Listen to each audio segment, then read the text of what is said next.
Assalamualaikum warahmatullahi wabarakatuh. Saya Intan Nadira binti Ruslan, pemegang kad matrik S61749 dari jurusan Sarjana Muda Sains Biologi Marine. Saya akan menerangkan tugasan individual saya yang bertajuk Kesan Pandemik COVID-19 terhadap Ekonomi Negara. Seperti yang kita ketahui, negara Malaysia telah dilanda oleh wabak COVID-19. Apa itu COVID-19?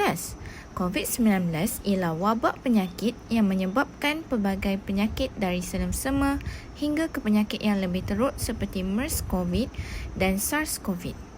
Kes pertama COVID-19 telah dikesan pada pertengahan Disember tahun 2019 di Bandar Wuhan, Hubei, China.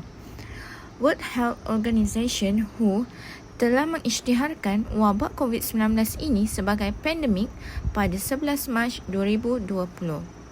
Pandemik COVID-19 telah memberi pelbagai impak terhadap rakyat dan negara Malaysia dari pelbagai aspek seperti politik, ekonomi dan sosial. Kesan pandemik COVID-19 terhadap ekonomi negara. Yang pertama ialah penurunan permintaan ekspor.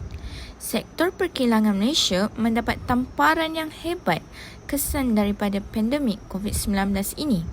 Banyak kilang yang terpaksa memberhentikan operasi bagi mengelakkan penularan wabak ini. Permintaan ekspor barang keluar negara terpaksa diperlahankan kerana terdapat kekangan seperti kurang tenaga pekerja.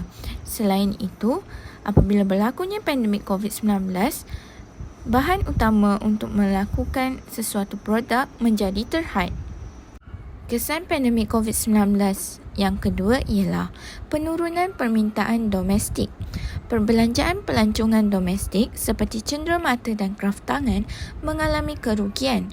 Hal ini kerana tidak ada pelancong daripada luar negara yang datang ke negara ketika pandemik COVID-19 kerana negara Malaysia telah menutup sempadan pintu masuk ke negara.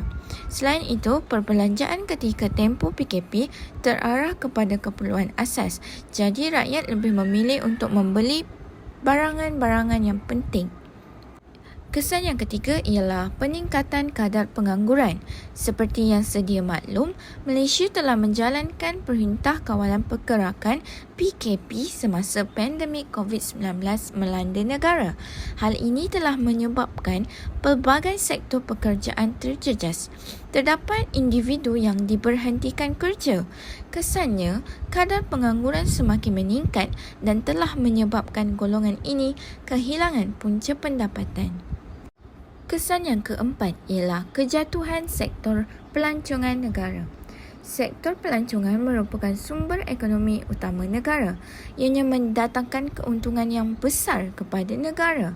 Namun begitu, sektor ini mengalami kejatuhan ketika COVID-19 melanda negara.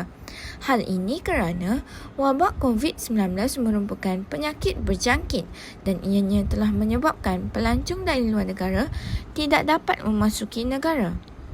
Kesannya terdapat banyak pusat tarikan pelancongan telah ditutup ketika pandemik COVID-19 kerana kekurangan pelancong. Justeru itu, apakah langkah yang perlu diambil oleh kita bagi mengatasi masalah ketika pandemik COVID-19 melanda? Pihak Kerajaan Malaysia telah menjalankan inisiatif demi membantu rakyat, iaitu dengan menyalurkan sumbangan pakej rangsangan prihatin. Pakej ini merangkumi semua pihak.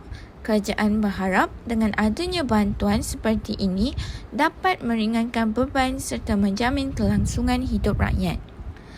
Semua pihak terdiri daripada pelbagai jawatan ataupun pekerjaan mendapat bantuan prihatin ini. Langkah yang kedua ialah perancangan kewangan. Kemahiran berbelanja ketika pandemik COVID-19 amatlah penting, terutama bagi mereka yang telah berkeluarga. Ketika ini, keperluan dan kehendak perlulah dikenal pasti bagi mengelakkan pengeluaran wang yang melebihi had. Yang ketiga, kerajaan menyokong kesinambungan perniagaan. kerajaan telah memberi ruang kepada peniaga untuk melakukan jualan ketika pandemik. Hal ini dapat memberi sumber pendapatan kepada golongan tersebut. Tambahan pula, kebanyakan mereka yang diberhentikan kerja ketika pandemik telah mengambil langkah untuk menjalankan perniagaan. Hal ini membuka ruang bagi mereka untuk mencari rezeki. Pihak kerajaan telah menetapkan SOP yang harus dipatuhi oleh peniaga dan pelanggan. Antaranya ialah seperti peniaga harus memastikan pelanggan mengimbas kod QR MySejahtera. Selain itu, peniaga juga harus memastikan pelanggan mengesan suhu badan dan memakai sanitizer. Sekian sahaja daripada saya. Saya berharap semua pihak tabah dalam menghadapi cabaran pandemik COVID-19 ini. Semua pihak mestilah memberi sokongan kepada mereka yang terjejas. Setiap yang berlaku pasti ada hikmahnya.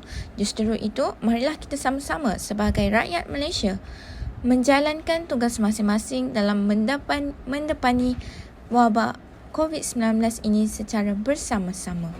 Bersatu kita teguh, bercerai kita roboh. Sekian, terima kasih.